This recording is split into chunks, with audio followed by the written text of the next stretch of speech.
Welcome into another edition of Faceoff here at the State Champs Network. We're in the studio. Look at this fantastic gear in front of us as well. We appreciate Warrior being such a big part of everything we do here, and of course the fact that they continue to pump this great sport. My name is Sean Baligian, along with the Coach Durham and Bull. Just a fantastic time of the year. We can look at some of these regions. There are so many exciting things going on. We'll look at some of those regions, but we have to pay homage.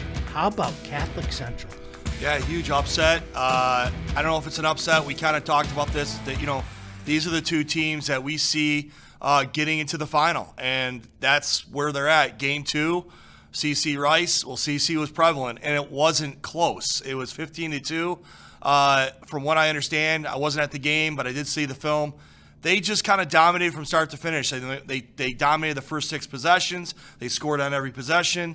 6 different goal scorers in the first 6 possessions. They're sharing the ball. They're playing like a team. They are winning, and they're playing really well. And they have lots of young players. I mean juniors. There is some senior leadership as well. And they're still kind of banged up, as is Brother Rice. Brother Rice has major players out of their game. We know this. But kudos to CC by just taking over this game. 15-2, that sounds like when I play Brother Rice or when these other teams play Rice or CC. It's one of those lopsided contests because we just don't have the players that most of these schools do. But these two, one battle, hopefully one more down the line where they meet again. But I don't – right now CC's got to be the number one. And we'll take a look at those new rankings. And, Coach, you practice what you preach every week. You say, hey, it's about results. It's not about your chirping. But if one team beats another team, you have to give a tip of the cap. And certainly we saw that. Congratulations to the Shamrocks on that huge win. Coach, as I mentioned, one of the cool things, you got a chance to look at some of these regions.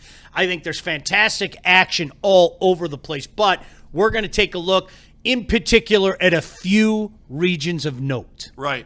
So I think the playoffs, the way the guys where they're seated, you're really looking at 2 regions in Division 1, and I think what it is Division 2 is much more balanced.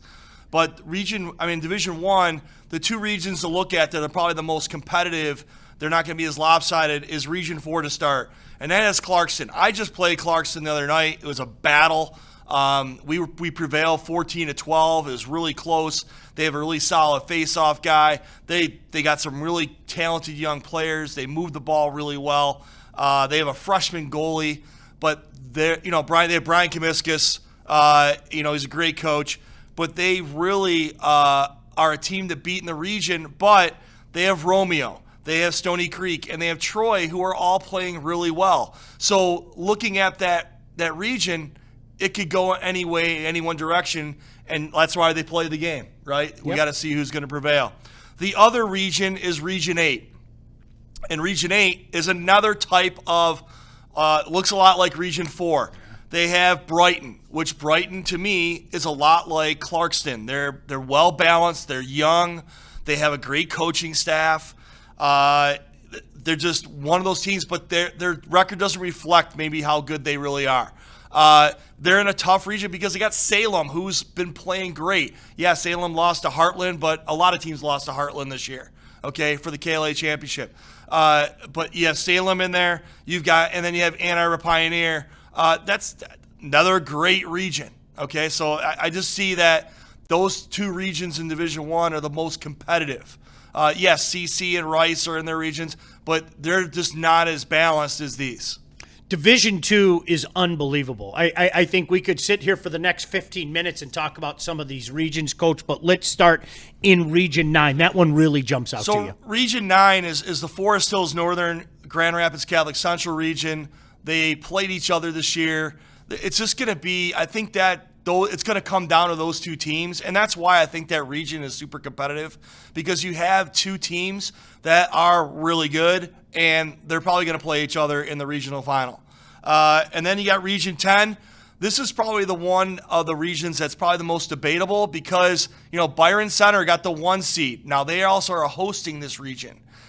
And then you have Matawan, who has been playing, pretty well all year. They beat a Forest Hills Northern team to get, kind of get into our top 10 there. And, you look at that region, that's going to be the final. I mean, it's going to be Byron Center and Matawan probably in that final, so that should be a dandy. And, maybe we can get state champs out there to see if we can see that game. I'm going to skip Region 14. Let's go to 15 really quick. So if you look at 15, right, you got Divine Child, you got UDJ, you got Cranbrook, you got Grosse Pointe South. I'm not going to overlook the Liggett UAD Jesuit game. I think that's going to be a great matchup. Whatever team comes out of there has to play Dearborn Divine Child, who's played really well this year. And you have Cranbrook, who is, don't look at their record because they're a lot better than what they really are.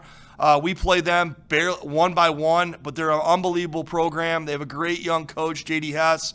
And you have Grosse Pointe South, who also has another young coach. There's a lot of great coaches that are in this region that are really, it's going to be a fantastic thing. I don't know who's going to come out of that region. I don't want to even guess, okay? I think Divine Child has the upper hand, but let's let everything play out. And then finally, Region 14. Yes, Country Day is in this region, but I just feel that, it's a lot of good teams and a lot of teams that could rise to the occasion and maybe, hopefully, get to that regional final. And one of those is my team.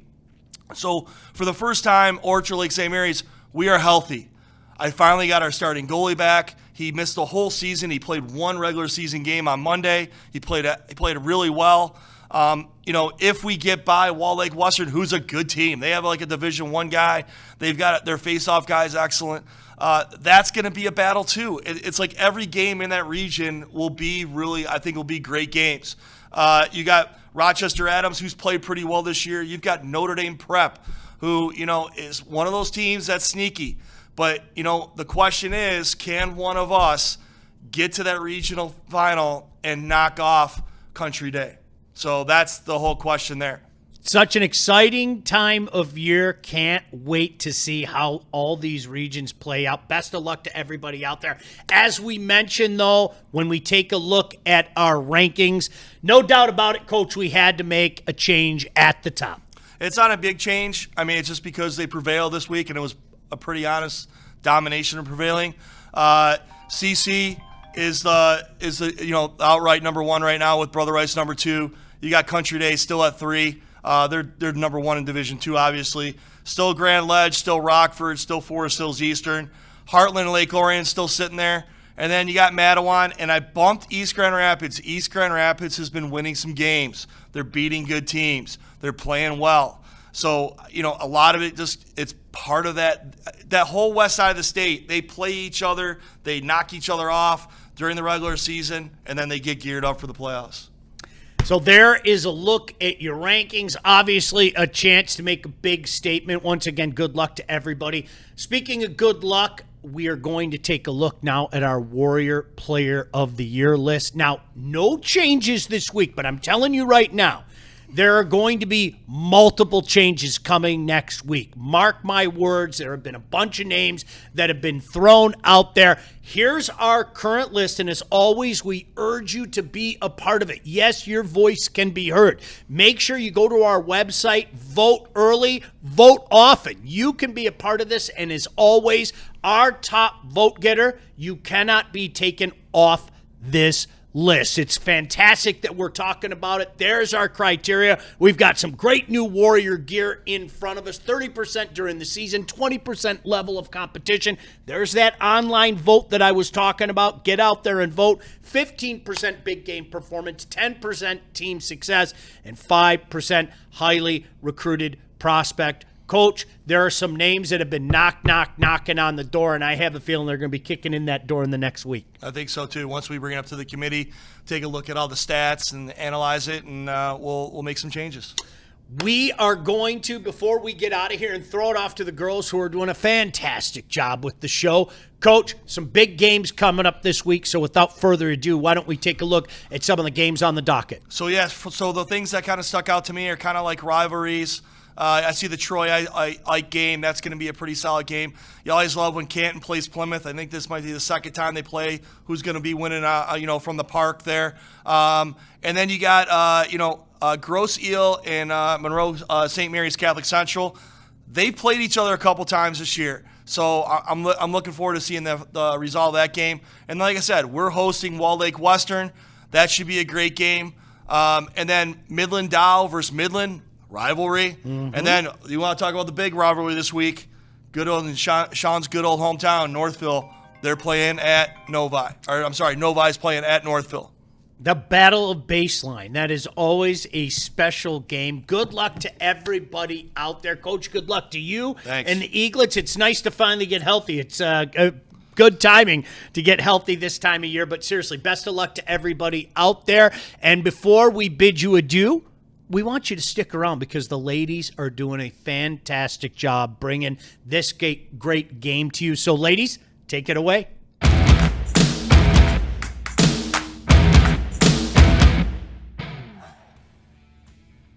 Hey, thanks so much, Sean. We're so excited to be back to the State Champ Studio. Hey, playoffs are underway. Elizabeth Coon here with Emma Kuehl, and we are just super excited. Hey, a lot going on in high school right now, but we've got to talk about some past players from Michigan High School. We want to kind of start the show off, giving them a shout out. They've been making some waves in NCAA lacrosse. Absolutely. It's a huge time for Michigan women's lacrosse. All of our institutions are doing really well. Mm-hmm. So I have to give a shout out. Izzy Skane breaking the NCAA scoring record. She's at 359 goals in her career, and it's just huge. Grew up Clarkston, played at Cranbrook, really helping to put Michigan women's lacrosse on the map, and just a great role model for our young players. Grand Valley back in the NCAA tournament, taking on Regis, so should be a good test for them. But, again, another great program from the state of Michigan going out and playing on the national stage. And then finally, Jill Smith played at Mercy. She sent Michigan into the next round, history making with her game-winning goal against Notre Dame. A huge goal, and just really inspiring stuff from the former players from Michigan High School lacrosse. Yeah, absolutely. And just talk about how some of those players are really affecting the game, not just in high school, but at a higher level. It's great because we can see them on TV now. Yeah. It gives everyone a big dream. Dream big and get there, and you can be playing on the same stage. So I think it's just really inspiring. And, I think historically people might have overlooked Michigan and in terms of girls lacrosse. And now we're getting some gals who are out there performing on the biggest stage possible. So it's great. It's really inspiring, and keep it up. We don't want to overlook some of these huge games across the state. Mercy with a 13-5 win over Marion in the Bishop Championship. Hey, you didn't get that prediction right, but just talk about this Mercy team and how they were able to go out and get the job done. I'll be the first to admit I am not right all the time. I know it's a shocker, but I think Mercy just had a really strong defensive performance, and then obviously on the offensive end they seem to be clicking really well.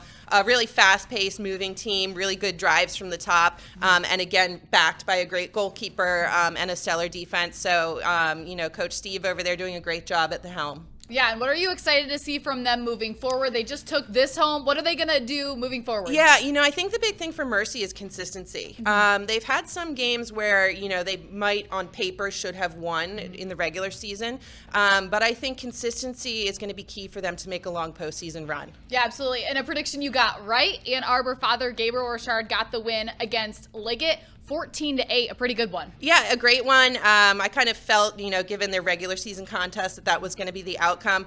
A program that has really developed over the past 2 years. So I'm really excited to see, how they stack up when it comes to the postseason. And a couple teams we haven't talked too much about this season, but have really been having a great season overall. Hazlitt took on South Lyon United, and South Lyon got the big win, 7-5. Yeah, a huge win for them over a really great Hazlitt team. South Lyon United is definitely my dark horse this year. They're 16-1 right now, putting up some great scoring lines. So, again, a team that's really made a lot of progress in the past few years. I'm really excited to see, how they stack up in the postseason. Keep an eye on them. If there's an upset that's going to happen, it could be by them. Really excited to see the progress that they've made. Yeah, and as a team, what are some of the characteristics? What are some things that make you think that they're going to really come out of the dark? I think a lot of people overlook them. And that's a great advantage. Being that underdog, you go in and the expectations are kind of not on your shoulders to be that dominant team, and I think it catches a lot of teams off guard. So if they can keep that momentum going and be that underdog in the postseason, again, we'll look out for them. Yeah, and that's the most exciting, watching the underdogs really go for a run. Let's check out now our playoff preview starting in Division I. What are some of the teams you think are going to make a run? I think at the end of the day, we're going to be pretty consistent in terms of our top teams making it to the semifinals. So, I have a Rockford Heartland semifinal, and I have a Brighton Bloomfield semifinal. Tried and true teams. I think that they've had really good schedules, really hard schedules, especially my West Side folks.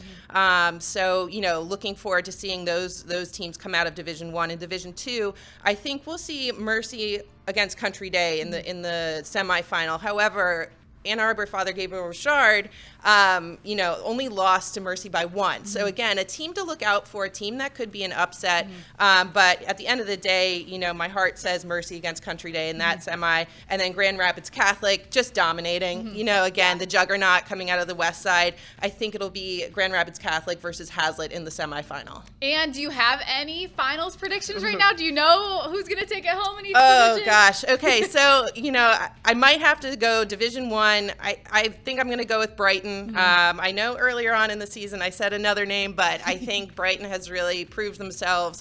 I think it's going to be a matter of them being, again, consistent and stepping up defensively to really slow Rockford down, if that's who we end up seeing in the state final. In terms of Division II, my heart would love to go with Detroit Country Day, but Grand Rapids Catholic, they are serious this year. Just a lot of fun to watch, a lot of talent on the field in that regard. So, I do expect those two to see each other in the final. And I'm going to leave that one open. I think Grand Rapids Catholic has an edge right now. Hopefully Country Day is doing their homework to get prepared if they make it that far. Yeah, absolutely. And Grand Rapids Catholic Central still staying at your number one spot in the rankings. I mean, just talk about their performance this season. Dominance, pure dominance. Really exciting. I think a really strong foundation was built last year, and I think the team got a taste of success, especially when it came to that postseason. So I'm really excited to watch them. And, if we get to a Grand Rapids Catholic versus Country Day final, just the amount of talent on that field, speaking of NCAA lacrosse earlier, we're going to see a lot of those kids on TV in a few years, which is really exciting stuff. So, again, my recommendation, especially if you have young lacrosse players in your household, girls, boys, whatever, bring them to Ann Arbor, come out, let's pack the stands. It's going to be really exciting stuff. I will, of course, be there, but it's just a really great time for girls lacrosse, women's lacrosse in the state of Michigan. So let's ride this wave and really propel our teams forward. So we're kind of getting down to the nitty-gritty, such fun in playoff time. Is there any advice you would give to these players as they prepare to hit the big stage? Yeah, just, rely on your preparation. Do your homework, watch your scout, try to get as much information as you possibly can. And in terms of X's and O's, right now everything's falling into place. So, it's just a matter of who's going to show up on the field and want it a little bit more than the other team. But, at the end of the day, just go and compete and have fun. That's why we do what we do, is because it's the most fun sport on the face of the earth. So go out there, enjoy the moment, take a deep breath. My coaches try to stay calm. I know it's very stressful. I'm glad I'm not in there right now, but just have fun with it. Yeah, that's what it's all about. We're super, super excited to keep updating on all of these teams, see what they do in the playoffs, see if your predictions are right, and we'll see you guys next week. State Champs Faceoff and the Draw is presented by Lawrence Technological University. Be curious, make magic. Faceoff and the Draw is also brought to you by the Michigan High School Athletic Association, promoting the value and values of educational athletics. The Michigan Army National Guard, a proud sponsor of the MHSAA. Warrior Lacrosse, Michigan-based, Michigan-built. Visit warrior.com. And the Detroit Athletic Club Foundation's Michigan High School Male and Female Athlete of the Year Award.